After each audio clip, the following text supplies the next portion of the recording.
Big good.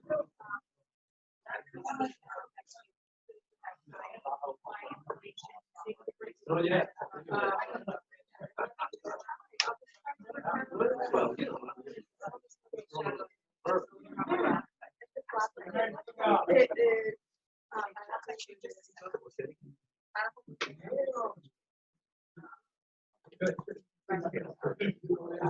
Yeah. I really proud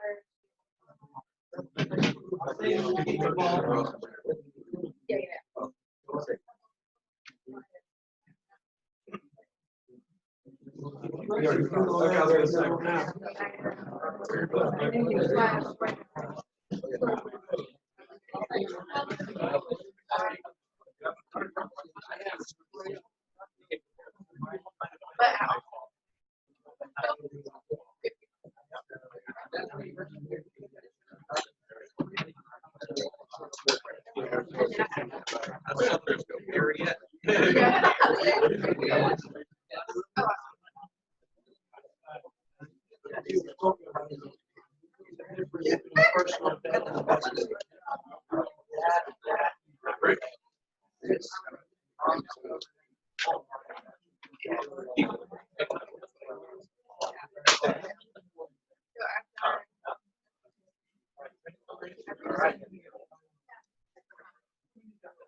Yeah, exactly right.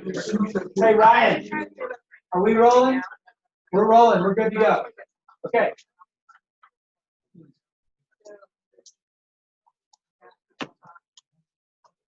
Okay, real quick. Just wanted to say that Lauren and Chris Coleman are the ones that are responsible for feeding you and on time, getting more food. And Kim Penny and her wonderful husband Jim, they're the ones that are sponsoring this event. So thank you very much for that. I will make sure that Kim gets a couple of minutes afterwards so that you can hear what she does and how she helps you do a great 36 Touch program that would benefit all of you. We've already had some people that have had an opportunity to sit down with Kim, and you can meet her and please talk to her afterwards. I hope that those of you that were here earlier got great value from the debt-free, fast class that Paul had. And for those of you that were not here in that class but are here now, thank you very much for being here, because this investment property part is going to be very, very enlightening. Again, as Paul has said, if you have any questions, don't hesitate to raise your hand, or if you have any input that you would like to add, don't be afraid to do that either. Okay? All right, guys. Paul, thank you very much. Hang on, and this will hand this out in a minute. I'm the guy that passes stuff out. Thank you in 1 minute. Well done. By the way, there are seats available up here for those of you that need something to write on. You need to write while you're taking notes. Please come up here. I've got 2 seats here, and there's one there between Ryan and there's one right here. Okay.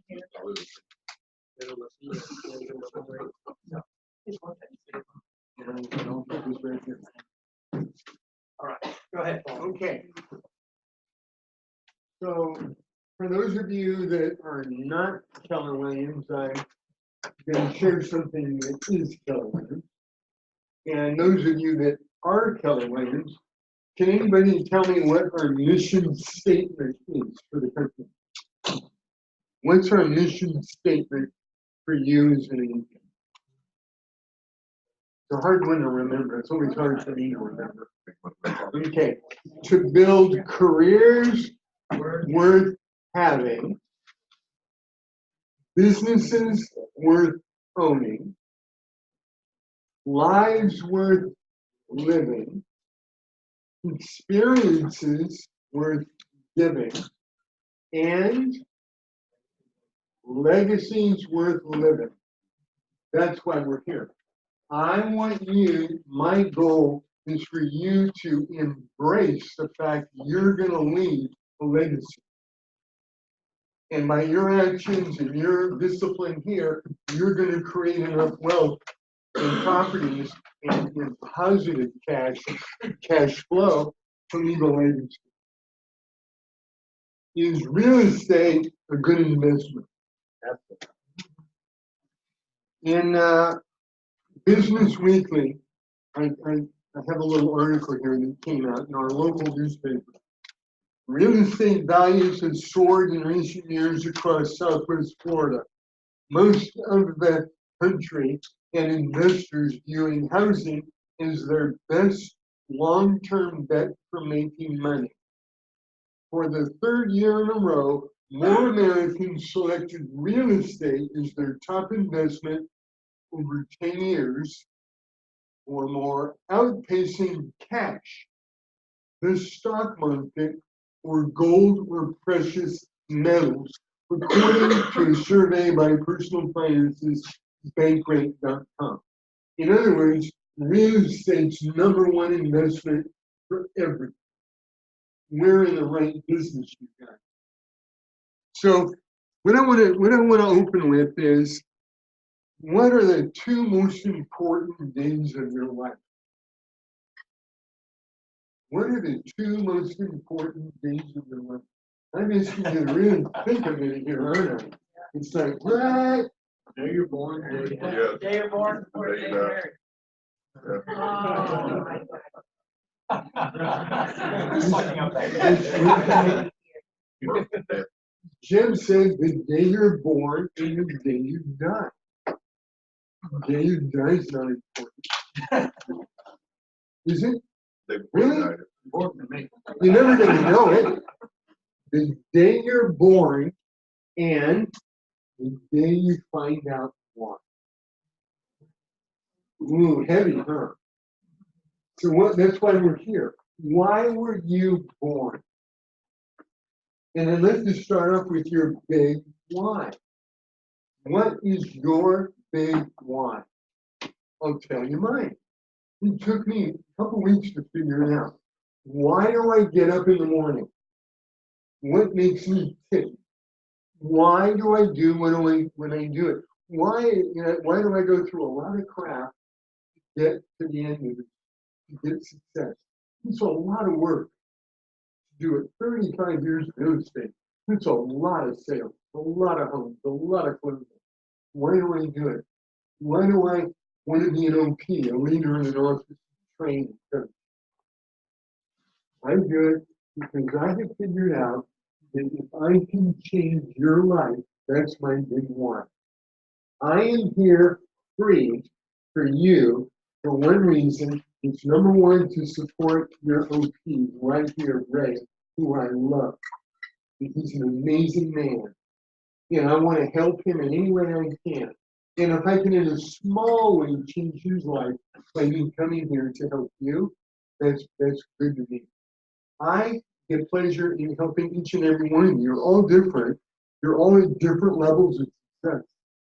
From knowing nothing to knowing a lot, experiencing a lot, experiencing nothing. But if I can help you with this next hour, change your life a little bit, then I'm satisfied. I'm successful. So that's my big why. Who has a big why they might want to share with me?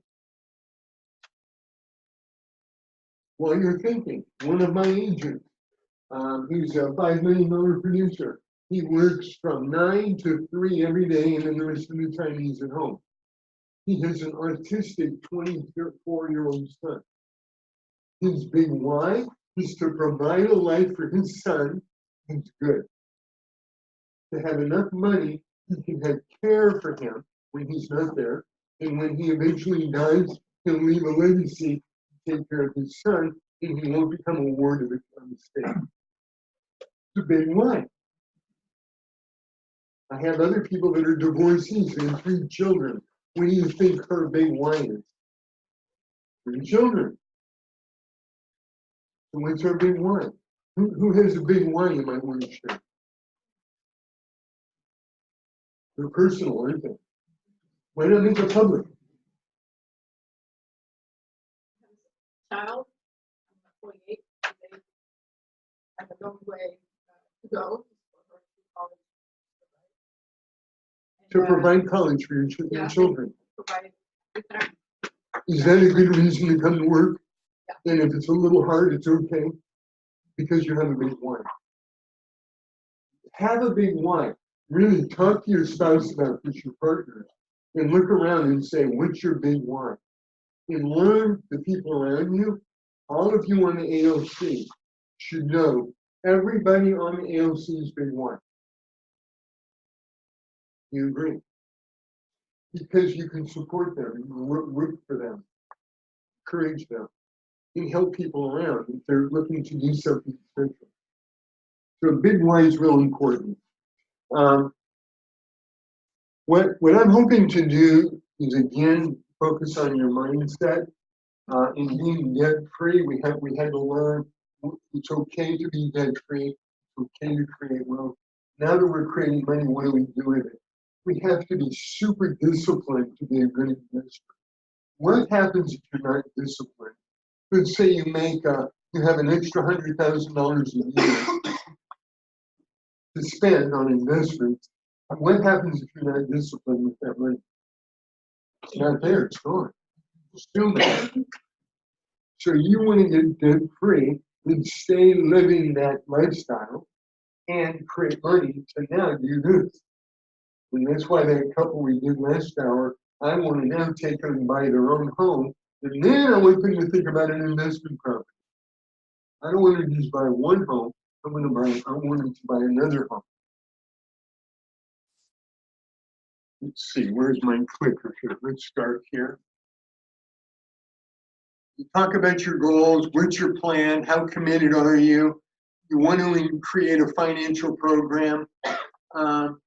What I'm hoping to do is create a plan that creates passive income. Does anybody have more than 5 streams of passive income in this room? You know what that stream of passive income is? Income coming in on something you're not there doing a thing, and you're getting money from it. I have 9 streams right there. A rental is a stream of passive income. So create streams in the plural. You can have one big one. My goal for you is to buy 10 homes, have them all paid off in a 12-year period maximum, day 1 to year 12. Buy them and pay them off.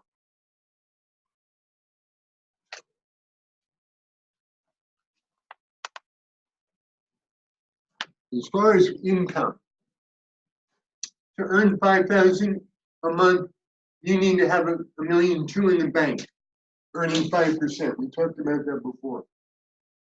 Is it hard to put $1.2 million in the bank? How many here have $1.2 million cash in the bank? Couple. Okay. How long do you think it'll take everybody in this room to get $1.2 million? So in 10 years, if we saved what, 120,000 a year, we'd have $1.2 million, right? So how many have saved 10,000 in 1 year? Think about that. 10,000 in 1 year to put in the bank and to grow your assets. A couple. See, it's really hard. So what we have to do is smart in creating investments that do it for us. Well, I don't have to do it. I want it to be passive. The 3 profit centers. Did you get your handout yet? You did not. Let's hand those handouts out. I propose there are 3 ways you can create enough income to retire. And you create your passive income that you can have a great life. And those 3 things are, number 1, Keller Williams profit sharing. How many people here are receiving profit sharing? A few?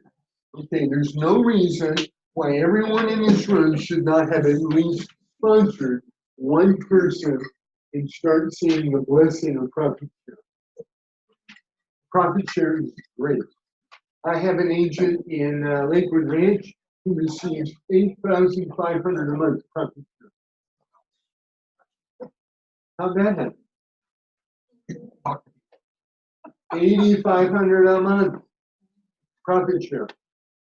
I have several people on my AOC in Inglewood that receive $2,500 to $3,000 regularly every month. It's their passive income. They're doing this, by the way. I mean, teaching it there. They're doing it. You need to have wiki on speed dial. How long does it last? Oh, profit sharing. Well, there's a funny thing about that. Part of your legacy is your profit share.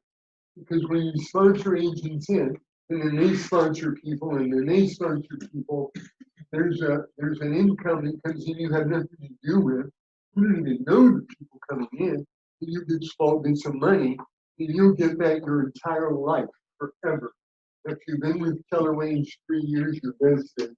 And then when you die, that profit sharing is willed to whoever you want to give it to. Your children, your spouse, whoever. And they keep it for their life. So profit sharing is a blessing by our company. Other companies do not have this. It's a real blessing you have it. And it's really easy. Bring in great people you want. People that are an asset to the company, that have high values like you do, high ethics. Those are the folks we want to attract. I know of one story where an agent was receiving about $2,500 a month, and he sold a home to a couple, and the husband passed away. And the wife had a couple of children, no skills, she was a housewife, had no income, was going to get a minimum wage job, was going to have to sell her home. So he took it upon himself.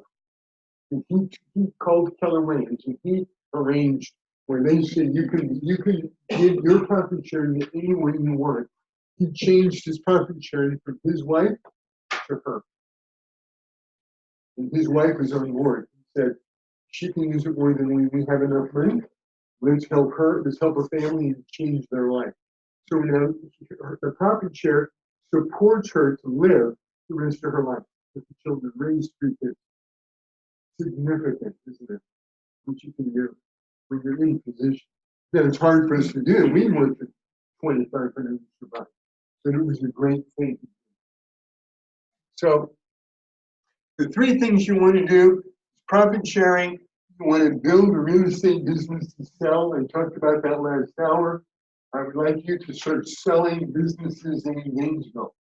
Get to a point you want to retire and sell it to some young realtors coming in and say, I want to buy your business. You've got this database, stream of clients coming in, and wow, instant success.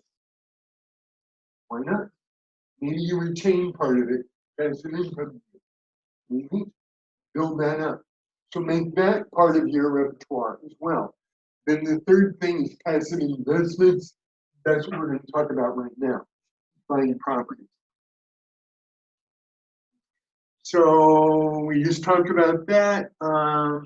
My plan is to create over 150,000 a year passive income. 150 a year passive. And everybody I ever speak to, they always have, you usually get a hand up and they say, how am I going to do that?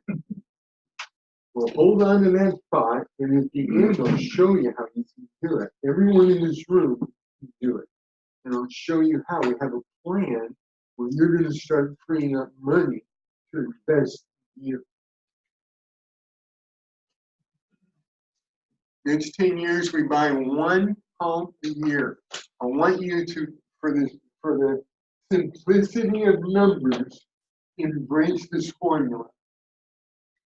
Buy a $100,000 home, put $20,000 down, finance $80,000 on a 15-year loan.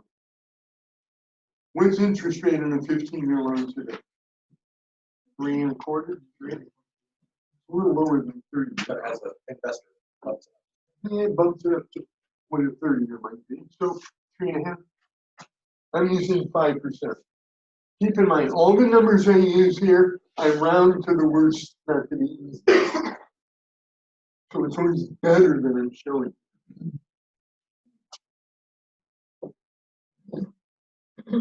Your loan payment on that will be, it should be in your handout. You can fill in the blanks. your loan payment would be 900 PITI, roughly. I figured high in your taxes. You have that? It's on the back. It's on the back of your sheet? Yeah, you have two-sided handout. There you go.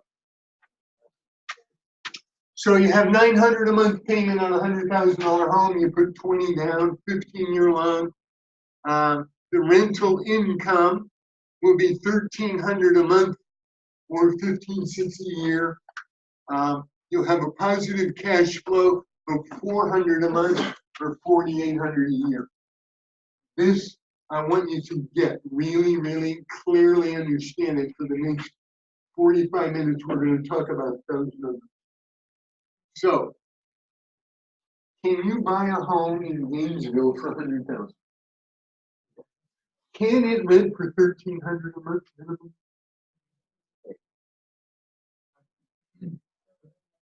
I bought one in January of last year for 95,000.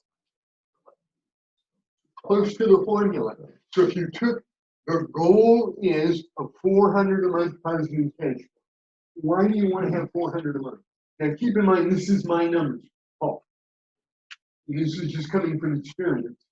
I figured out 4 works. Why does 4 work? I'm allowing for the shift. When things slow down, then maybe rents go down, or things speed up. If there's anything that fluctuates, it might be rent. I don't want to ever have a negative. I want to have a positive. If rents go down, it slows me down a little bit, so much. So I want a minimum 400 a month positive cash flow. So for the sake of what we're talking about, that's your goal. And we just talked about you can do it. It's doable. Okay? Now, let's pause a moment. You're in the real estate business. What happens when there's a shift and everything goes in a toilet? People lose their homes. What happens to rentals? Why do they go up? There's more people renting, fewer people owning. So when there's a shift, you're going, wow, my plan is helping me protect me from any problems. It's all good. Also, what happens in a shift? The value of homes. Hang on out. You're an investor. Hey, it's easy pickings now. I bought more property in the Depression than ever. It's the best. You can get that $100,000 house now for 80 because they want to give it away. You guys, as real estate agents, I want you to embrace this and say, and there's a couple of investors in here that are not realtors. Period. You have a room full of bird dogs here to go find property for you. Every listing I went on was a potential for me to buy. Every house I went to see. So I go see you with you, and you want me to list your home, and I'll tell you your home is worth $130,000, and you're going to need to put about 15 in it because it needs carpet, paint. You haven't touched it in 15 years. You're a heavy smoker, and it's not going to sell real easy. We're going to have to de-smoke it. So when do you think you'll be able to get that done? And what does that client say? I don't have 15,000. It's music to my ears. So let me be bold enough to say, if you don't, you have to either lower the price to let the buyer buy it, or I may consider purchasing it from you myself. Keeping in mind, I have to make a profit, so I would have to buy a wholesale. The benefit to you is you don't have to have any showings. We can schedule the closing whenever you want, and no one will walk through your home. You don't have to have anybody tromping through some of your personal things. Hey, Paul, so this works because in Orange County last year in Orlando, Open Door alone, one of the 3 big buyers of properties, bought 1,750 in Orange County, not including the other 4 counties. So the home buyers, we have platforms like OfferPad, which is Hello Offers, Open Door, Zillow, and Knock that are all buying homes. This works. People will listen to you if what you say makes sense. So absolutely. Hey, I always teach people in my coaching If I'm working with a buyer and they're writing a contract, I tell the buyer, think like a seller. Don't write the contract leaning to a buyer. In other words, when I come in, when I'm driving them around, all my conversation is about educating them on how to be a good buyer. I ask them, how many homes have you purchased? I get a feel for where they are. They'll talk, they'll say, do you know what earnest money is? Okay, when we write a contract, what do you think we should provide for earnest money for the seller? If you're thinking like a buyer, you say $100. If you think like a seller, and it's $100,000 house, I'm going to give you $5,000. Normally, it'd be $1,000, $2,000, right? What signal does it send if I give it $5,000 or $100? Get the point? It's the signal you're sending. Think like a seller. Now the seller goes, they really want this house. They're a serious buyer. It's not costing them anything. They're going to buy it anyway. They're using that money to get their better deal. So I get the buyer to think like a seller. Now when I'm a seller, I get the seller to think like a buyer. And they're negotiating. Don't think like the seller. Make it easy for the buyer. Well, the buyer may need this much time to close. They have to get a loan. Work with them. Don't be hard-nosed. Be a good seller, and you'll get more money. Yes. Well, to me, this whole thing sounds unethical. To have the broker be the buyer sounds unethical to me. Okay, let me finish. I hear your statement. It's good. I like to have a little pushback. Okay? Because if any of you others are thinking that, good. My job is to make it a win-win. I have a seller who has no money, and they have no ambition to do that. Or I have a hoarder. They don't want anyone in their home. There's no way they're going to be able to get all this stuff out of them. Do any of you know hoarders? Okay. How are you going to sell their home? I tell them you either need to lower the price to a really low price a buyer will accept it, or you need to fix it up yourself. Choose door A or door B. Not unethical. You can, Jim, I want you to clean your house. I want you to paint it. Then I want to make you the money. When will you have it done by? I'll get it on the market for you. I'm all for you. See, that's my ethics. You say, no, well, I have to have a solution. What's the solution when they don't want to or can't? I have a real life example.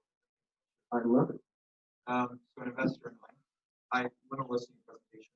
He wanted a certain dollar amount. Wasn't even possible. And the house I calculated about $58,000. Repairs, they were 2 months behind the work. This happened in January of this year. 3 weeks ago. I knew it needed $58,000 worth of work. I knew what the resale value would be. It would be fantastic. But it took a lot of money to get there, a lot of holding costs, 6 months of time, labor. Moral story is I prepared an offer for them. In that time, I told another real estate agent, hey, I had this property I'm buying, so on and so forth. She goes, I'm a buyer. I was preparing to offer them $140,000 for the house. I said, why don't you take your buyer over there? I just want to see what your buyer would offer them. They offered $155. Take that offer. So they were willing to accept. I'd offered $140 actually. They said, sucks, but we'll take it. We got the $155. So that's another example of I will solve this problem to me. This is how much I'm willing to pay to be able to take on that responsibility and get you out of foreclosing or bankruptcy. But if I can find another alternative for you, where you're going to make more money, I'm happy to support you in that regard. And that's on that. I've probably bought 15 homes this way. Every single person thanks me immensely for closing, for solving their problem. And in the purchase contract, I put I'm a licensed real estate agent, and I'm buying a home for profit in the game. So it's in black and white. We talk about that. And I say, why don't you, can you borrow the money from a relative to fix it up? We can hopefully get this money. They don't want anything to do with it. Or they've lost a job, and they have to move right now to get a job somewhere in another city. There's all these circumstances. I try to solve it, but I'm only a option. And what I'm finding is there's a lot of this going on. I have this happen probably once a month in my other market centers. or an agent is buying a home from somebody who says, please buy it from me, please. Yes. Let me ask you a question on that. Yeah, but in the situation, that they're 2 months behind, but I guess I have to close on it now. But say that the selling price is lower than what they actually paid on it, then is there an issue? It's a there? short sale. You can't buy it. Okay. In that position, they only get $50,000. So to them, they're gonna get 70,000 bucks out of this deal, or 80,000, they're going, phew, you know, but they didn't have cash, they had equity. Right. Every case is different. I let the client decide how they want to go with it. I try to give them every option to solve it. I'm only a option. Several of them won't need to do it. Some of the properties I don't want, you know. So I'll give them, I'll tell them I'll take it for a price thing, and I'll, you know, the commissions and all that, and I work all that out on everything. So it's not the only way. I buy properties wholesale, retail a lot. I think I was sharing at dinner last night. The last 3 homes I bought were full price retail because I love them and I want them and I don't want anybody else to get them, and I got them. And it's still a good deal today, right? It's still a good deal today. The office building I was sharing with Ray. I bought an office building for $146 a square foot. The market's $120 a square foot. Why would I pay $146 a foot for this building? The location was unreplaceable. It's amazing. You have a great location here. It wouldn't be unreasonable to pay a little more than market to buy this building. It's not always about the price. It's the other amenities that come back. So that building I bought for $1.3 million should have been like $1.1 million, but I paid $1.3 million, and some people said, you're stupid. Why are you paying way over market? Hey, it's worth $1.8 million now, and we mortgaged $1 million 5 years ago. It's down to $600,000. I got $1.4 million equity left in there. I wasn't stupid. It's just I decided I'll pay retail. And the homes, like the house I was talking about on 5 acres, I paid $2 1/4. I was the only one, full price, as is. I'm not afraid to do that. But in opportunities, I don't want to be stupid either and give somebody retail for a house that's filthy. It's going to need 15 times more work to lose my profit. I'm a businessman. So look at how you're going to buy them. But when you buy them, you might find them on the MLS for the $100,000 home, and you want to be sure to get it where it has a $400 a month cash flow, insulate you from the problem. You're good. And it's going to be $400 a month. I'll show you what we're going to do with that. So here's where the fun begins. Year 1, property 1. We buy this, and we have an $80,000 loan. At the end of the year, that loan, the PI, the principal will pay that loan down to $4,000. The new balance on the loan, when I apply the principal on the loan and the rents of $4,800 a year to that loan, I pay it to $71,200.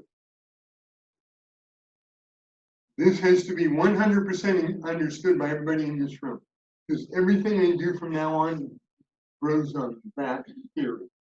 So what you're doing is you have 2 things going on. On the amortization schedule on your loan, part of it's principal, part of it's interest. The principal's automatically paying down on the loan every month. Who's paying the principal? Your tenant. They're paying your rent. You're making a payment. It's a pass through. They're paying the loan down. Your rents are your income. In my scenario, I'm not allowed to touch any of my money for 12 years. I can't touch a penny of it. I have to leave it in the properties. At the end, I'll get the reward. Would you not keep any of that reserved for? Okay, I'll get to that in the end.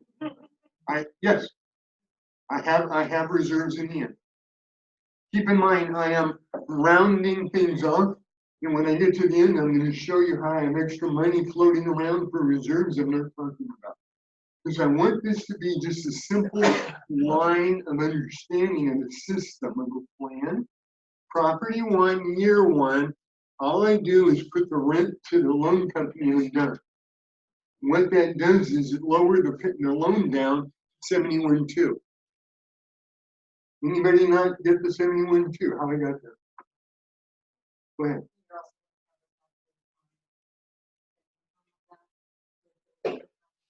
Yes. And there'll be several little things to talk about, like reserves, like loss of rent, things like that. If I do it all now, we'll get down rabbit trails. We won't understand the theory. So follow me in big chunks right now, and later we'll shift out a couple of details, okay? Get the theory down real well. Year one, property one. Year two, what happens to property one? Remember it was in 71.2?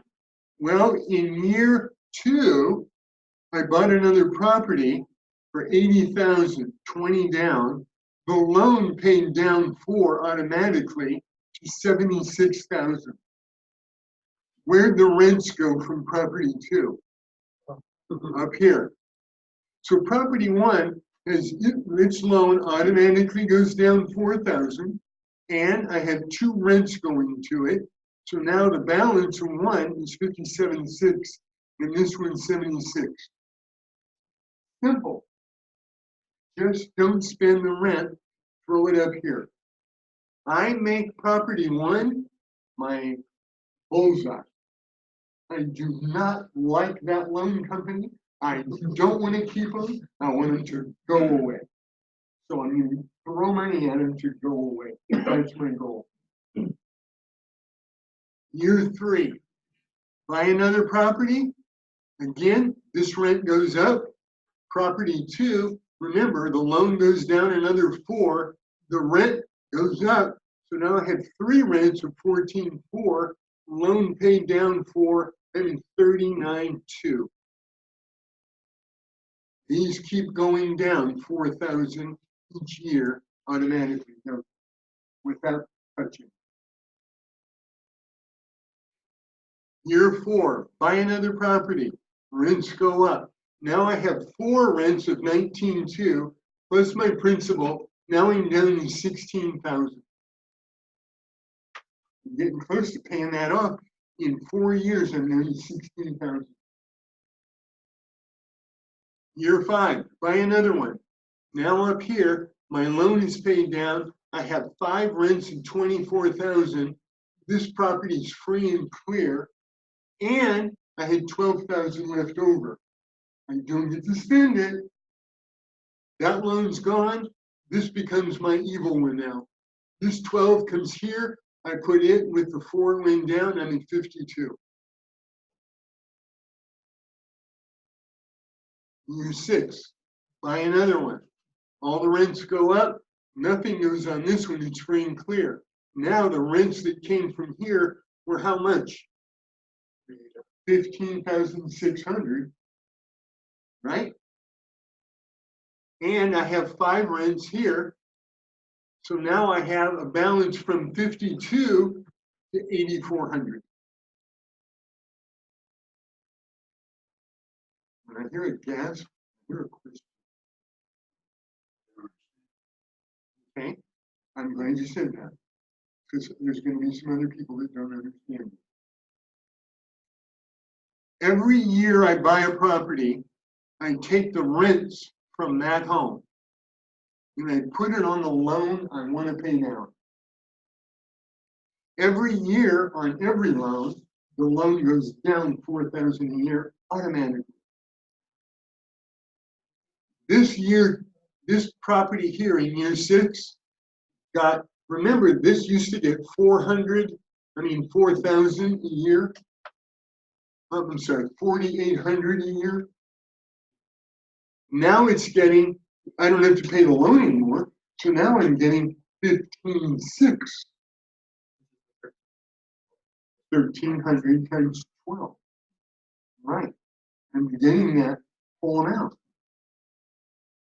If I'm looking at the property, after year 6, even though you're gonna continue to buy property every year, you've only got a maximum of 4 properties leveraged at any one time. Could look at it that way. I'm looking at it that in year 12, I'm gonna have all 12 paid off. I mean, all 10 paid off. I'm gonna get you there. I'm gonna get you there. I'm gonna have 10 homes free and clear in a minute. But I'm walking you through a plan. Now, why would you want to learn this? A, you'll do it yourself. And I've got some people, one of my AOC members in Inglewood contracted last Monday for an office building for $175,000. 3,600 square feet. It's gonna positive cash flow her like 1,500 a month positive. It's not 400, it's bigger. It's her 4th property. She was called 6 more. 6 more in there. She's on it. She gets it. When she has closing, she puts a certain amount of money in her investment pool, and then she's looking constantly for a deal. And she goes and buys it. She's good. Now maybe she makes offers on 3 or 4 before she gets one. When she gets, it's in her formula. Everyone's minimum 400 a month cash plus.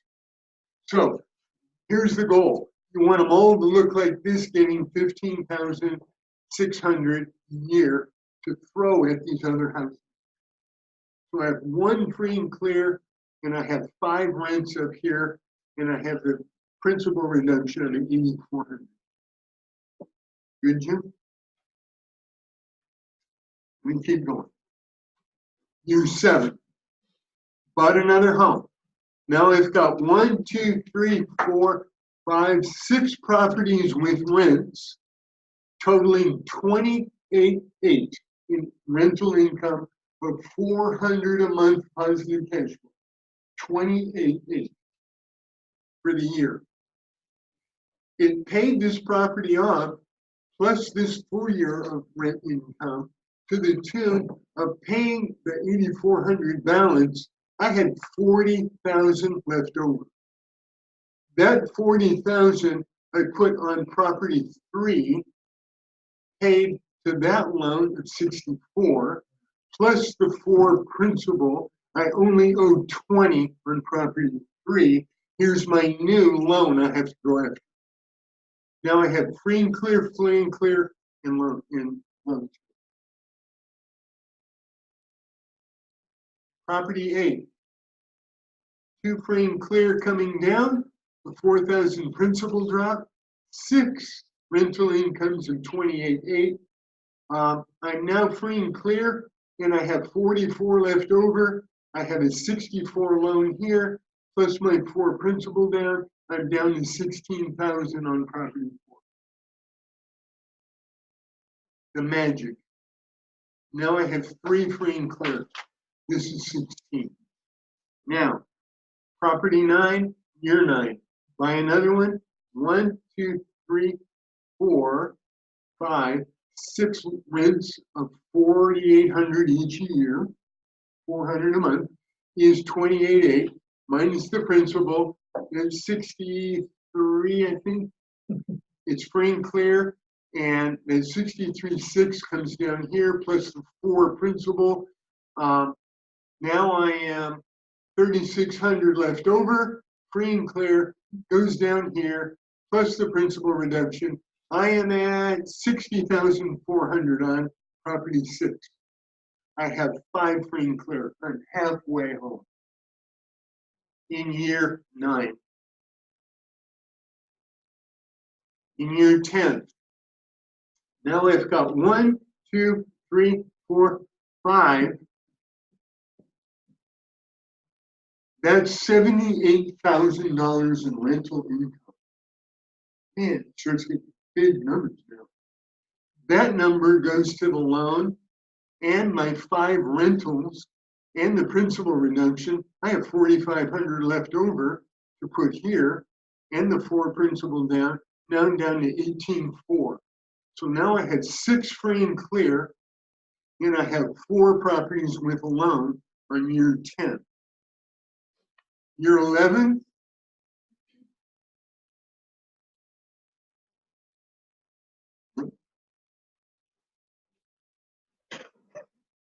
year 11, I take the 6 free and clear property, that's 93.6 of rental income.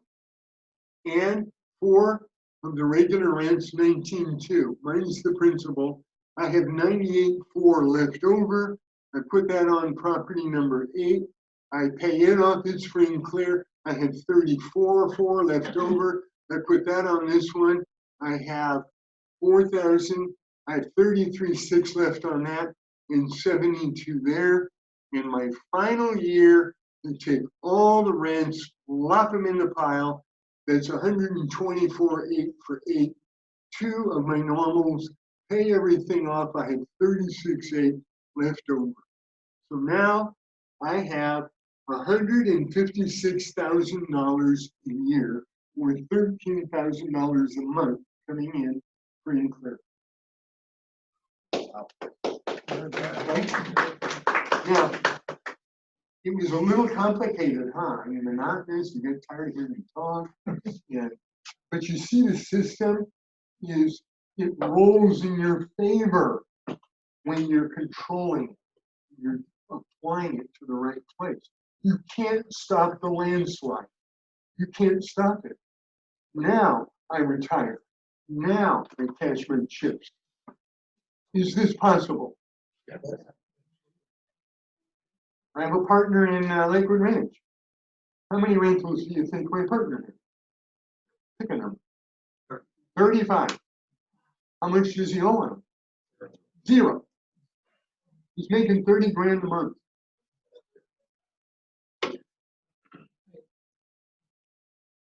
I have a philosophical question. Okay, you've gone through this 12-year plan. You paid everything off. You got 10 rental properties on which you owe nothing. What do you do then? Do you keep doing that? I'm gonna do that. You're going to do nothing? That's a good question. How much is enough? Do we know workaholics die at the closing table? Hey, Paul, Really? I want to answer that. So the question was, you paid them off, now what? Okay, so 2010, I was selected as one of 15 realtors in Orlando to work for a company called Blackstone to help them buy all these distressed properties. Okay, so we went to this hotel and we sat there and they told us their model and we're gonna buy 1,000 homes in the next few years, for the next few months. We were like, oh, this is great, but they had to fit the model. So we made a bunch of offers, like Paul said, and we got some, we didn't get some, but their model was we're going to keep them 3 to 5 years because the life cycle of a real estate life cycle, or a real estate life cycle, or a cycle, is typically 5 years, and then it turns good, it's not good, it's good, it's not good. So they said 3 to 5 years, and then we're going to cash out.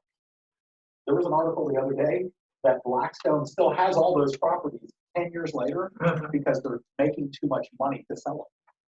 So what Paul just said is he's going to keep them as long as he wants to keep them. Why? Because they're making money and rents are going up and up and up. If you want to sell them, great. He didn't even talk about what you make on the appreciation. That wasn't my question. My question was, does he continue this plan out past 12 years? Now that he's got enough income to live on. This is a model. And provide legacy. Whatever you want to. You know what? You might decide after you're wealthy and you have a cash flow, you might decide, I might want to buy a resort on a lake and run. I might want to buy apartment buildings with 100 units. The world is your oyster. Do whatever you want. Now when you're wealthy and you have income, you have choices. You can do what you want. I can't answer that. It's unlimited possibilities. And everyone in this room will have something different to do with money. Everybody. Maybe you start saying, I have children. I'm going to show my children how to do this. Because when I die, I want them to keep this going for my grandkids. I don't want them to blow it. Because if I give it to my kids and I don't train them, where's the money going? Shiny things, gone. Right, isn't that a shame? How many people do we know that have wealthy parents and the kids got the money and it's gone?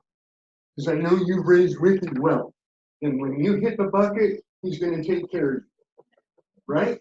And I hope my daughters will take care of me. I hope. We talk about it. It's a fact of life, we're gonna do it.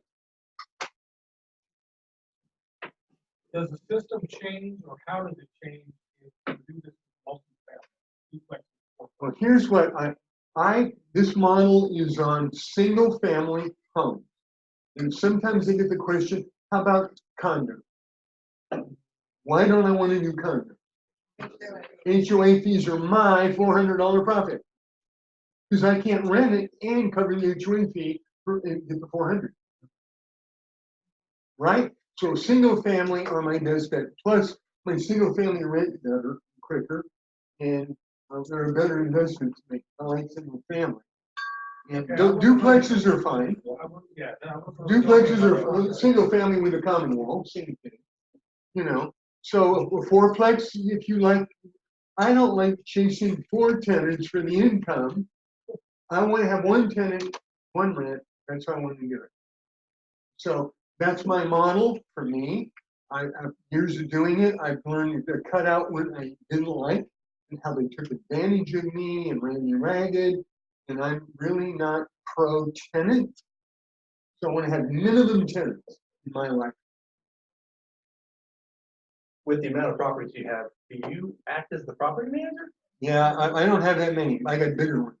Okay, So and you're okay with chasing after the money? I have quality, right? And we do really well with that.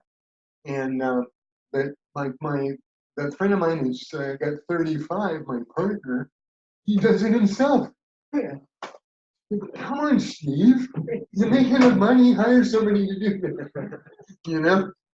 So My second question, how do you structure each property, its own, LLC? okay, it's a good thing. I'm gonna cover a little bit of that, but to buy them correctly, we have an attorney in the house who can validate this.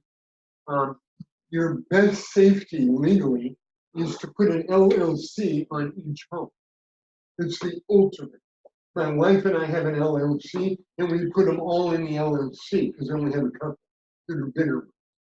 And we have Paradise Properties. Paradise Properties owns them all. So if I'm ever sued, they won't get me personally, they get the LLC. When you buy it though, you can't buy it through the LLC in a mortgage rate. Yes, I can. Yeah, it's a business loan, and you can get a good rate. 15-year. It's funny, on a 15-year loan, you seem to have leverage with them. Get a better deal. They're almost like a private or a business loan. But I have to sign on it personally. You know, so yes.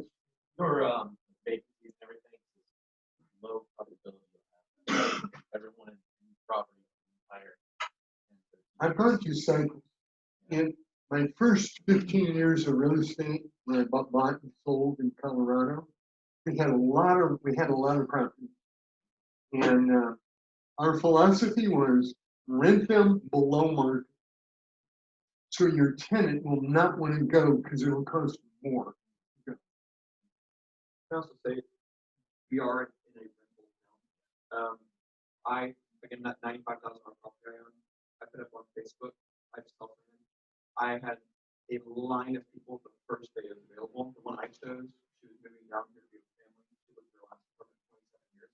I said, Oh, That's yeah.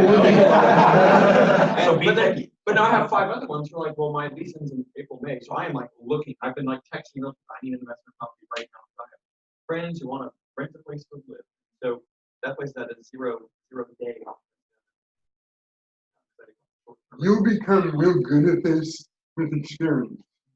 Don't be greedy, be successful. Now, I had one tenant that my wife absolutely did not want me to rent to. Okay, here I have a property. I bought it. I bought the property from the owner. He didn't want to fix it up. Exactly the scenario. I bought it for $80,000. I was going to list it. for I think 105. I bought it for 80, and they were thrilled. So I went in. I had to repaint, recarpet, landscape, everything in that house. Got it sparkling. And then somebody came across my path that was looking, and it was a real hardship case. It was a woman with 11 children. So how many of you would walk away from that? Almost everybody. I'm with you, Randy. So here's what I did. My wife said, "Oh, what are you thinking?" So I said, "You know what?" I talked to her at the real estate office. She came in, so she was a dean of victim or something. She couldn't pay her rent because, you know, but she came in and she said, "I just got Section 8 Oh, approved." yeah, baby. Okay, now what do you think? 11 children, Section 8. For those of you that don't know what Section 8 is, it's government subsidized rent payment. Okay? So I said to her, "I'll have a deal with you. It's a partnership. I'll be the best landlord you've ever had if you'll be the best tenant I've ever had. Here's the deal. Anything that breaks on that house, you're fixing it. If your little G.I. Joe stuck in the toilet, you're fixing it. Not me." Because that happened like once a week. Those kids jam everything in those toilets. 11 running around. Think about it. Brand new carpet. How's that going to be? Can you imagine? I said, "I'm not going to upgrade, do anything." So one term is you do all the repairs. There's no security deposit. She hasn't got any money. It's going to be trash. It's gone. Whatever you know. Okay, no deposit. She's in there, and we got housing has to come in and inspect her, and housing went, "Oh wow, this is great for you," you know. She goes in there, she's in there, and anything that broke, she fixed. I let her stay there for how long do you think she stayed? 8 years. Now, she's in there for 8 years. The doors on the cabinets are hanging out. But I'm not fixing them, right? It's her. And when she said she had to leave for some reason, she left. I was her best landlord. And I had her rent check by HUD, or by housing, was deposited in my account on the first every month. I am not going to go see her. She had a lot of odor and things too. She was not clean, and her children. It was a mess. Nancy could not be up. They'd come in the office and they you know, all the staff doing this. And it was terrible. And then there's Paul. That's my printer. Stays on time. And so you gotta go with it. You know what I mean? It's fun. And so she moved out. I had the rents every month where the rents ran on time. Never late. And every year there was an inspection, and she'd vacuum that one day. And then come in and inspect, and they approved every time. She knew how to play the system, and I had to sign off on it once a year, and it was fun. It was great. And I didn't mind her at all. And could I change her life? No, but I gave her a place to raise her children, and that's what worked out. She moved out. I think I put $15,000 in it with new carpet, new cabinets, paint, trash. I put a dumpster in the backyard. Really, just throw away the crap. And with masks and gloves. I mean, it was terrible. We cleaned it all up, and I sold that home, and I did a 1031 on that, and bought a duplex on the water. Okay. For a slumlord. And she paid your rent, right? And for 8 years, she paid the loan down. Can I ask you a question? Number one, how did you expect her to pay for repairs? I mean, if she was just broke, you're putting the burden of repairs on her, Right. but she didn't have any money. You know what? The state's paying her, and the county's paying her rent, right? Okay, So and she had then, to go get some money for groceries, get food stamps probably, but she had to make sure that here's the deal. She has friends. And her boyfriend is in there fixing the plumbing. And It's not my problem. then your Section 8 inspection. I'm surprised they let a cabinet door hang out. Well, they put it make up in you place think- while they were there. There was the inspection. They are professionals at They, this. they want to fix it so they can live there for cheap. Where else are they gonna live for $50 a month? But So the you best have to part of the understand, deal they is, want to live there. They're motivated to pass that inspection, or they have to go somewhere else and pay more. yeah, and the best part of that deal is, I have. he doesn't have to pay for Sorry. repairs. I don't Even if they don't repair Do it, you you have can spend Section 8 here? 15,000 at the end. Yeah. You have Section 8 here? Yeah, of course. How did it work out? How did it work out? It was fine. I like them really. Yeah. And, you know, every single month, and then, you know, it's kind of events, but usually they don't move out. It's like they stay in there for Now, forever. what were the odds of her moving along? Who's gonna rent to her? I don't worry about that. And that was the time my wife was going, no. And I said, no, I'm gonna try this. And then we did it and it worked out. And then it was all over, what'd you say? Nancy? Well, you made some good money on that. Yeah, and it really wasn't bad. It was bad. Don't you deal with so many people in a small apartment building? So many people in a- You have to have a lease that puts in there how many people. And then in violation of the lease, if they have it, get to the. If you have 12 people in one house, they're wearing everything out. The toilet's flushing on their stuff, sinks running, dishwasher's running, showers running. I know that here, you might have some, 2 people per room kind of law, so. You as a landlord put your own law on your own lease. Yeah, the leases that I have in the past, whatever you can put the people in, so it's like only these people would stay there. Yeah, you have to control it. And you are the boss. You control it.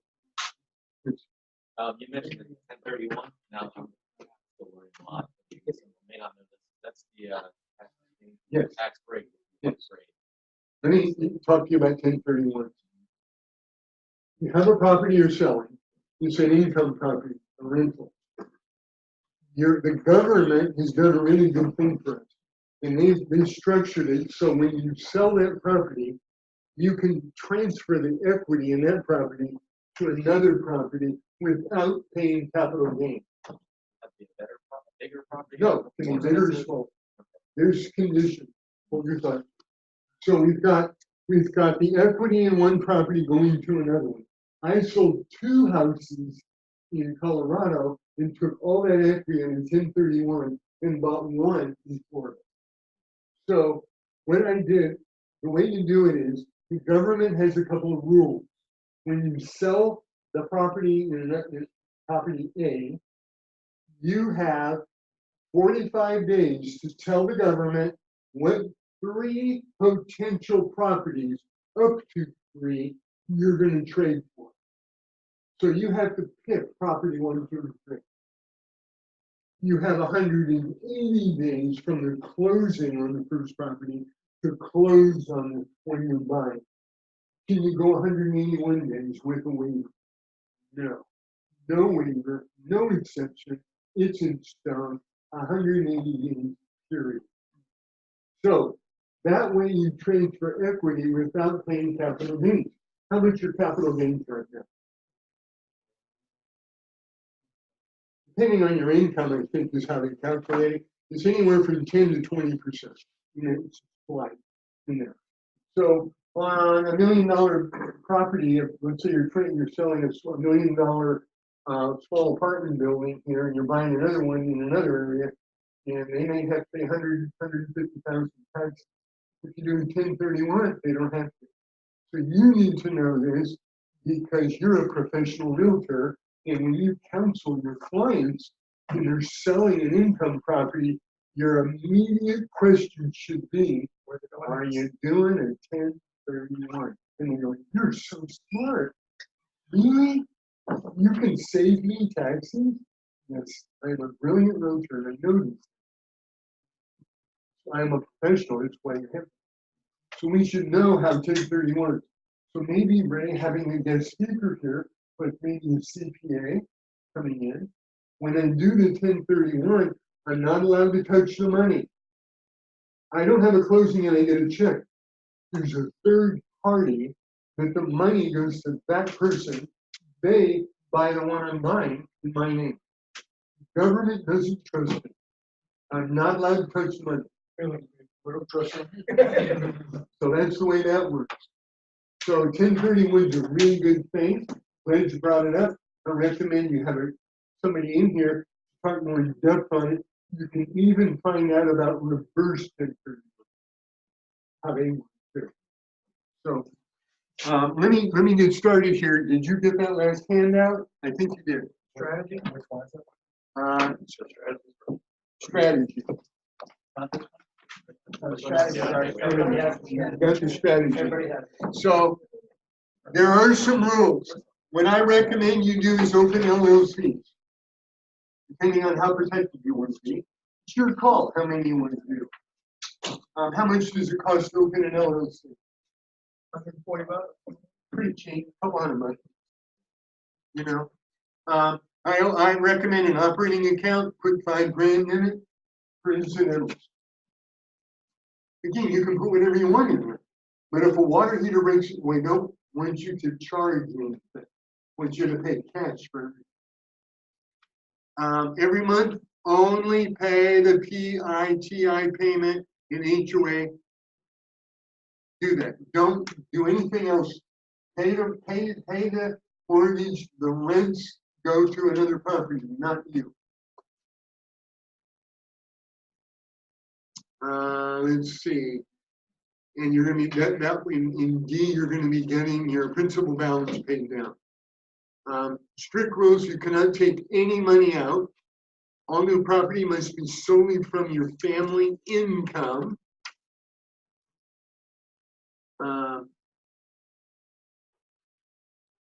Not from the incoming rents. That's a big deal. If you're taking your rents to buy the next one, you're violating, you're voiding your plan. You won't work. You just pushed off your payoff another year or two. So what I want you to do is think about, while your rents are coming in, now I am going to be working hard to get enough money to buy another property from my real estate income. I say family income because your spouse might have money coming in as well to contribute. You can kind of figure about $1,500 a year for miscellaneous repairs, loss of rent. You know, most of the stuff when you buy it, you're going to kind of fix it up, get it nice, and you're going to have some money. It's really hard to predict how much money. One property has nothing in a year, another has 3,000 in a year. And then this year, nothing. And then 2,000, then 1,000. It's really hard to pick. Have a ballpark feel for putting some money away. So, annual contribution. By buying one property a year, you need to come up with 20,000. I say come up with 25,000. Because then you have 5 to do fix-ups, repairs, carpet, a little paint, a little bush here and there. Whatever you want to do to spice it up. Fix a window, put a new refrigerator, whatever it is, you need stuff. So you pick your own amount. I say 25,000 a year. How hard is it to save 25,000? Well, it's kind of easy if you're making a lot of money. It's hard if you're not.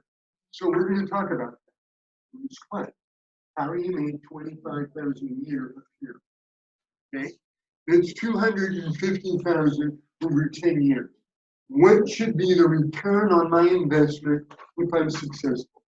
What's a good camp? Return from your investment.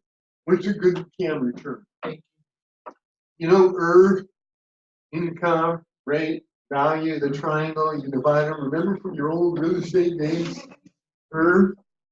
Well, what's the rate? What should that be? This is stuff you should kind of know. Because you're working with clients that are investors, and they might say, I'm going to invest money. I want to have this much return on my investment. What should that be? Pardon? Today it's less than 10. Depends on the investor. And how realistic are they? So you're talking to them, and they say they want a 10% return on their money. It's challenging, it's possible, you can get it. I'm seeing more like 8 or 9% residential and commercial in that area. So you want to look at, let's say, a 9% return. That would be healthy, that would be pretty good. Wouldn't it? So if we invest $250, how much should your return be on your investment? 9%? What's 9% of 250,000? 18, 19, 20, 22.5? Okay. Well, if you invest 250,000 invested and you receive 156,000 a year, you have a 62% return on your money. Why wouldn't you do this? Now, who wants to challenge that? 62% return on your money. Now, this is by running a plan, having it laid out, do not touch the money for 12 years. At the end of 12 years, you are seeing a 62% return. Wow. I could live on that. But you're talking return on what you invest. Right. So in the case where you put in 20,000 and borrowed 80, your return is going to be based on the 20,000? Yes. The money I put goes to 25,000. After 12, after the No, 12 years. I'm basing it on the 25,000. 20 to buy it and 5 for instance, right? 62%. Is that a good return? Yes. Okay, show me one investment you know of that's better. One. Show me one. Come up with a better one. We'll have a class on it. That's the one we want to teach. And it could be higher. Is this a good return? Yes, I have a question, not necessarily a challenge, but based on your first class. Some people love being cash is king. I'm not sold on that completely. So if you have $100,000, you have healthy income where you get numerous mortgages, kind of like there. Do you buy 5 homes with mortgages, or do you buy 1? Right. I think you should first create wealth, then create an empire. You might have a blend. You might keep 5 free and clear and 5 to leverage out, and then in another 10 years, your empire's 50 houses. And you can buy 1 at a time. You could, there's no wrong answer. It's all personal. I'm giving you a formula that you come up with a plan, and then you modify it to you. That's all. The whole point is it worth doing all this work? I think so. I think it's worth it. I think you're worth it to do this. Will you be a millionaire if you're doing this? How many millionaires do we want to create in this room? 25. If everybody does this plan, we're going to do it. We're going to be there. I'd love Gainesville to be owned by Keller Williams.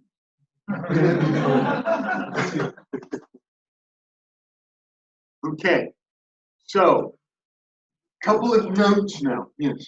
Within these 10 properties that you're building, that you're buying, are you all still licensed for renovation? Well, yeah, that's what the 5,000 is That's for, what I thought. to help do some renovation. Now, what about commissions? I haven't mentioned them, have I? How much commissions on a $100,000 home? Or if Where's that going? Well, it could go to renovation, it could go to your reserve fund, it could go to incidentals you're talking about, lost rent. Start the pile, all that money goes into a pile, decide what to do with it. Don't spend it. Your commission is your reserve. the last thing I just want to talk about. No, Right, I talked last week about iBuyers. iBuyers charge somewhere around 8% closing costs and they're paying wholesale.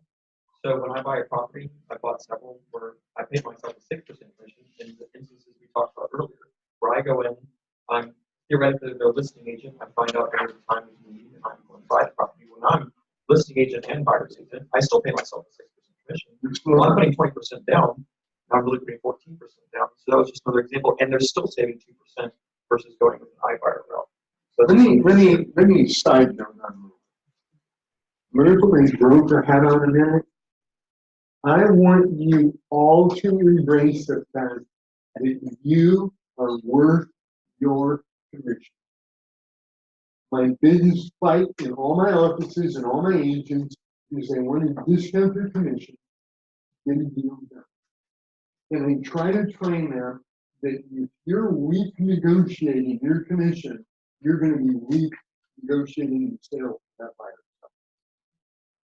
You are worth the full commission. Does your attorney negotiate his deal? Does your CPA negotiate? Does your doctor negotiate? Come on, you're worth it. You're providing a service, you're worth it. I want you to be full commission on all your deals, and in Keller Williams, when you cap, you keep it all. It's all for you. And that's part of how you get your income up and pay your cap quicker, and you hold your head higher, you sleep well, because you're worth it. Integrity. You are worth it. You do not need a discount. I was real big on that. I remember in my whole career, I made it a point to not do one thing. The one thing I would not do is I would not buy a refrigerator. Every other deal, somebody has to buy a refrigerator. And they always come to the realtor, well, if you'll replace my refrigerator, we'll do the deal. No, I'm not buying a refrigerator. And usually, and the other agent will kick in, and they'll ask me, I'll say, no, I'm not. I don't discount my commission. You just don't do that. So it's an integrity issue. You're worth it. Now, I have cases where if it's like, you know, a lady who just lost her husband and they don't have much money, I want to benefit her and give her a lower deal. Just did that with a friend of ours. You do things like that. So try to hold your level of integrity high. You're worth it. You agree with that, Will? Okay. Principal pay down. A note. I used $4,000 a month principal pay down straight line for my illustration. In reality, what's it like? It's a bell curve. In the beginning, it's small in the beginning, and then each year it gets bigger, bigger, bigger, bigger. My office building that we bought 5 years ago had $1 million loan on it, and right now the principal pay down on the loan's $5,000 a month. My tenant is paying the mortgage, and the principal payment is $5,000 a month. I'm at $600,000 this month on that $1 million loan, and I'll be at $595 next month, and then $590, and pretty soon it's going to go to $5,500, $6,000, $6,500, and by the end of the loan, it's going to go to $3,000 or $4,000 a month. You know, I mean, extra. It's going to be the payment's $7,600. I think it's going to be like $6,500 a month at the end, paying the principal. Hardly any interest payment. I use straight line, so it's to your benefit. You'll actually get more principal the longer you own it. Now, tax benefits. This gets sticky. Let's use an illustration of a 28% tax bracket. It's somebody who's earning 100 to 200,000, roughly right in that area.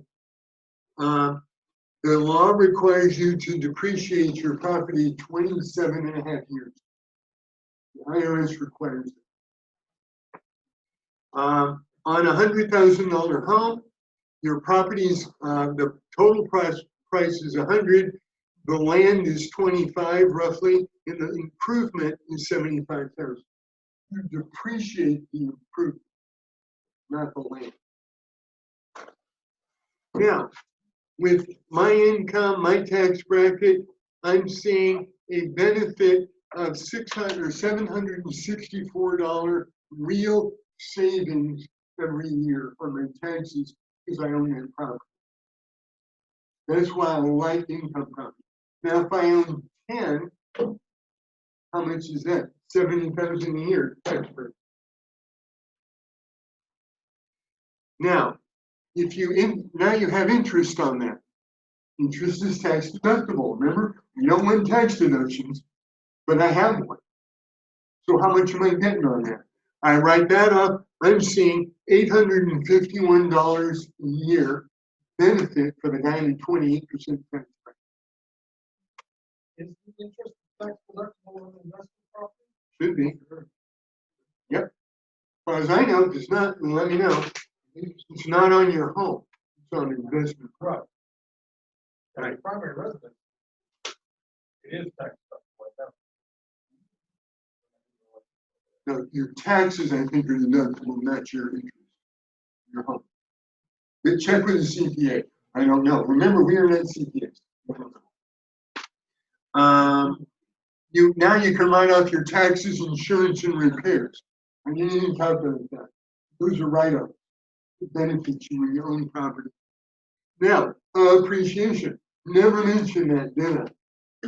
Now, what happens to houses? They go up. What if we looked at 5% a year? Is that realistic? Is that real here? Okay. On the $100,000 home, it's 5,000. If I own 10 properties, 50,000 a year appreciation. More equity in my wealth. So I have $1 million portfolio. I have $1,500,000 portfolio. If compounded, the equity really grows. Okay, now it does compound. I didn't compound it. It's 5% each year. Then the next year it's 5% on the 5%. And the next year it's 5% on the 5 and the 5 and the 5. See how it goes? It's really big. So I'm not even calculating that. There's a lot of equity growth when you own. It goes to your favor. Now, here's my plan how to pay it. If you have 36 sales a year, how many of you have 36 a year? Any of you? One, two, couple? Okay. How hard is it to have one listing and 2 buyer sales a month? Is it really hard? Here? No. So part of our talk today is we want to learn to be debt free. We want to learn a plan to grow well. And I want to learn how to grow my business. And why am I growing my business? When you grow your business, you grow your position, you invest in yourself. So what I'd like you to have as your goal is for you to have 1 listing sale per month and 2 buyer sales per month. 36 sales. How many sales do you need to cap, roughly? 10? Yeah, 12? 10. 10. So if you do that, what volume will you have? 5 million? 2.2 million in sales. And sometimes 36 sales for the, you're looking at 6 or 7 million production. Now, I have a group in my offices, and you might want to start this group here. Here's what my group does. I took a group, I looked at my offices and the people that are in Ignite and training. How many of you are beginners? Right, 1/3 of you are beginners. Then I have a group of people that are cappers, and they've got systems and they're going along. What is it you need to be a capper? If you had this one thing, you would have a great business system. I'm going to go 1 step further, and where my mind is going, I'm going to say you have a pipeline. If you have a pipeline of buyers and sellers, you will have a book of business. What if you had 25 good leads that either want to buy or sell a home in the next year? I am smoking now. This is great. Okay, how do I get 25 buyers and sellers in a pipeline? I formed a group in my office meeting every week. They just met an hour ago and I had a guest speaker. I have them do 3 things for me every week. I do what's called a week at a glance. I have every day line with your calendar, and I have hours of the day. And I have them time block that every week and put in there, I want you to do 4 open houses. Doesn't seem like a lot. Something, something. I want you to show me every Monday, every day we have the meeting, you come in, I want you to show me the 4 open houses you had when they were 3 hours in open house. Now, I also want you to have 2 hours of lead gen every day for 5 days, 10 hours a week. Show me on here where you lead gen. Normally, we lead gen Keller Williams, 9 to 11. That's your typical time, right? Now, I want you to have 2 hours of training a week. This is training. Your office meeting is training. Pulling up a video is training. Role playing with somebody in your office is training. Doing a listing presentation. Any customer you're out showing house to or listing, it's training. You're learning from that experience. So what if you did 4 open houses, 10, 10? It's 32 hours of work part-time. You would generate enough pipeline activity that you would be able to do 36 sales. Do you agree? So it comes down to, for you to create a legacy and create wealth for you to retire, you have to do the small things in the beginning to make it happen. It's that simple. It's so simple. Show up and do. Why is training important? You're polishing your skills. When you're in front of a client, you want to be able to have the right script and the answer. And I always fear when I'm in front of somebody, if I'm worried too much about what I'm saying, I can't think 3-dimensional how we're going. And you're not listening. Not listening. I'm all about me freaking out. So I've mastered my scripts. There isn't a client, a problem I'm not comfortable sitting in and solve. Bro, I bring it on. It's like I'm right in my arena when I got there. I love talking because I keep everything natural, conversational. You don't know I have a script. It's conversation. It rolls right on. But it took years to learn. Years to do it. And my whole philosophy is I spoke to a gentleman who was you came in early and said, every agent I meet in my office, every new agent, I have one word for that agent. That one word is, what's my one word? Engage. He's got it. He doesn't even have his license. Now, what are you going to do when you get your license? Engage. You come to training, do open houses, you come to role playing, scripts, engage. Don't be busy at home, get ready to get ready. Come in and be dirty and sloppy and good. Great. You'll polish and get good. Really. This is where you make your mistakes, not in front of the client. I made all mine in front of my clients. We didn't have lead gen and role playing when I'm. So here, this is what I want you to learn to do. And Ray's making this available for you guys to do all. So start groups coming in, and I talked to the AOC about maybe having some meetings every now and then where you can mastermind and talk about these things. Have some kind of an accountability group where you'll say, I'm in, I want to be held accountable. I started this because I realized 85% of success is accountability. Everyone I know that succeeded is accountable. I have to be accountable to my regional director all the time. Ray does all the time. All every day, every hour, we're accountable. Get this done, get that done. I'm gonna run ahead of her. We do, but we have to be accountable. Means Well, I was just gonna say, you were talking about learning from script. When you they did from my very training.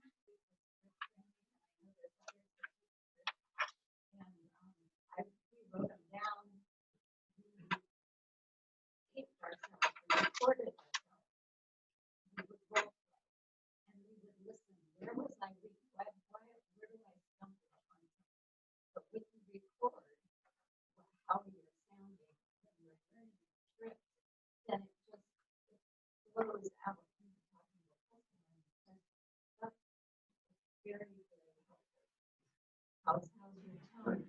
Every one of you, this will apply to even you guys that are superstars get into a rhythm and they do their listing presentation the same all the time. I challenge you to do it before somebody else and say critique it. When I came to Colorado, to Florida from Colorado, I looked up the #1 agent at REMAX. She and I partnered for 5 years. We were #1 from Tampa to Naples. We were #1 on the West Coast. When I came to Keller Williams, I brought 71 listings with me. So, a lot of listings.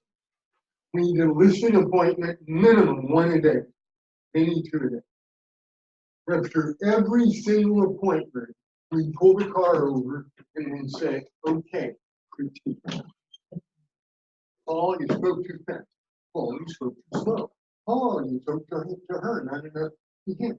Paul, you didn't listen. You wanted to know more about numbers. Paul, okay, Tierney, you were too. Now, after 5 years of doing this, we got really good because we were open to training each other.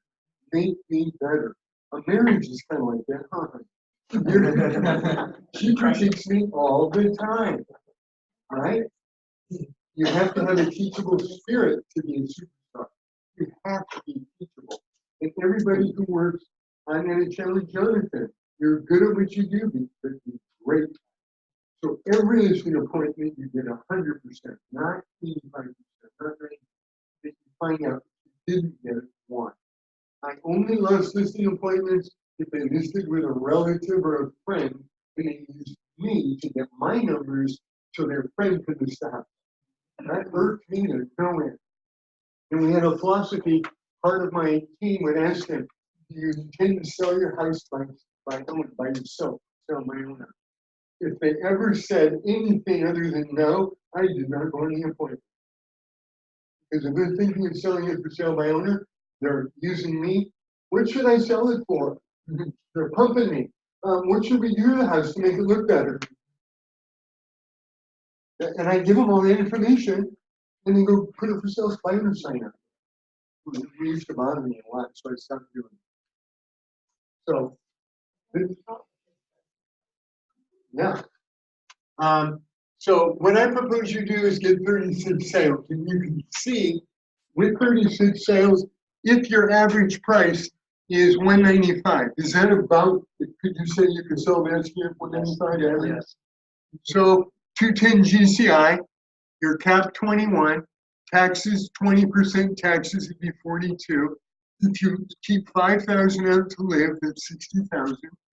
And you put 25% aside for your business expenses, that leaves you with 25,000 to buy a house and 10 left over for miscellaneous. Something comes up, transmission in the car, buy a car, whatever. Life happens. It's things, right? See how that's doable? Can you live for 5,000 a month? Okay. Then why can't we generate 210? Why can't we do that? Now, if you go luxury and start getting a couple of higher price points, you're going to do really well. You have that extra money. This is how close you are to having exactly what you want. Now, the goal in conclusion, buy one home 10 years and create all that passive income. I missed the one chart that I wanted to show you in debt free.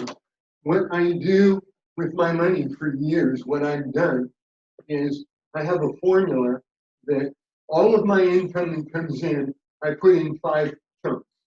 And I did this for like 25 years. The first 10% of my income, where does it go? Tithing. I give to the church. Lucy and I are born again Christians. We believe in tithing. We believe God honors it. And we just do that. We're partnering with God. God, you bring in a business, I'll take care of it. Here's your share. It works for us. Where's the other? Now I have 10% for another chunk. Where does that 10% go? So I give God 10. I give me 10. I want 10%. I want 10% profit in what I make. Am I worth it? Yeah. So put money aside for you, 10%. That might be the money to your investment. Then I put 20% aside. That was that for? Taxes. I put that in the money market account. So now I have 10, 10, 20. Now I put 35% aside for my business. I ran my 35% business model for over 20 years. 1 month, I'm short $1,000. So if somebody said, what's your budget? 35%. If I'm making 100,000, I spend 35%. If I make 200,000, I spend 70. So on. That's my budget. That pays for my staff, my office bill, my everything. Everything to run my business, licensing, everything. Then that leaves me 25%. I give my 25% to my wife Nancy, and I say, here's all I have. Now, can we live on 25%? Because that's it. If I can't live on 25, where's it coming from? Taxes? Can't. I won't stop timing. I don't want to take it out of profit. That's what I'm working. I'm going to run my business. So I challenge you to have your own formula to protect your money and guard it so you cover all your needs. So at the end of that, at the end of the year, you have money to buy a business. So any follow-up questions? Any comments? It's all doable. You can all be. So if I come back in a couple of years, I'll have half a dozen millionaires. We each have 1 or 2 or 3 rentals. You'll be able to check up on us because you'll be coming back And next year. here's what I want you to do. I want you guys, you're the chosen in the office. Every office meeting, what do you call it, shareholder meeting? When you get a listing that has somebody who wants to get out, share that in your meeting with your fellow investor who's jump on. Sell it in-house. If you don't want it, give it to somebody else. You have first right of refusal and then pass it around. That's what I recommend. So, because most of the property I bought, they were from listing appointments. But most of them, who agent told me about it. So, that's all I have, I think. All right, any other questions?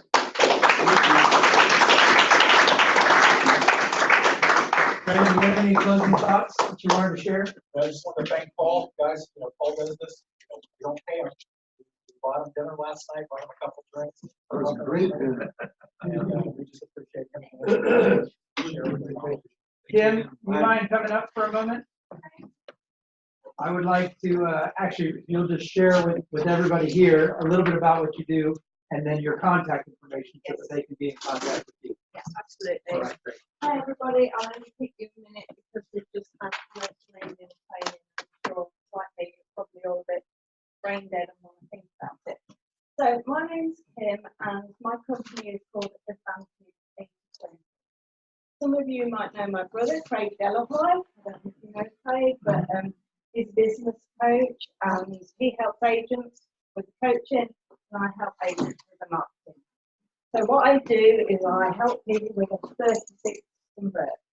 So the 36 convert program is your long-term relationship building program that will give you repeat business and referrals. We have a very specific strategy that works. We make it very bespoke to each agent, and it works really, really well. So if you want to know more, just get in contact with me. Email is the best. So it's Kim. Do you want to write it on the board? Yeah. Kim at advantage8020.com. Hey. So guys, while she's doing that, one of the reasons that me and my expansion team do this with them is because whenever you send emails out, they're very impersonal in the same. So in our company, we have touch systems and they're very mechanical. And every one of the agents has the same one. So I personally get many from different agents. And it's like, wow, there's no body, heart, soul. And your people know you. They actually have technical writers that interview you. So your emails sound like it's coming from you. That's what's really very personal. So that's my take on why I use them and have used them for months. So just personal one recommendation. Yeah, so just to round up really, what we help you do is we help you collect your contacts, we help you with the content, we help you schedule it, and we also support you the whole year through and help you with connect calls, all that sort of thing. So an accountability partner too, really. So talk about that because that's really Yeah. accountability work. Well, if you think about it, what do we want? We want to benefit from what we're teaching you to do. So we want repeat business and we want referrals too. So we have to practice what we preach. Yeah. Okay, thank you very much for your time. Thank you. All right, that's it. Thanks, guys. Agent partner tomorrow. Love to see you all. Thursday. Thursday, I don't know what day. You're correct, Thursday. There you go, tomorrow is Thursday. Thanks for that.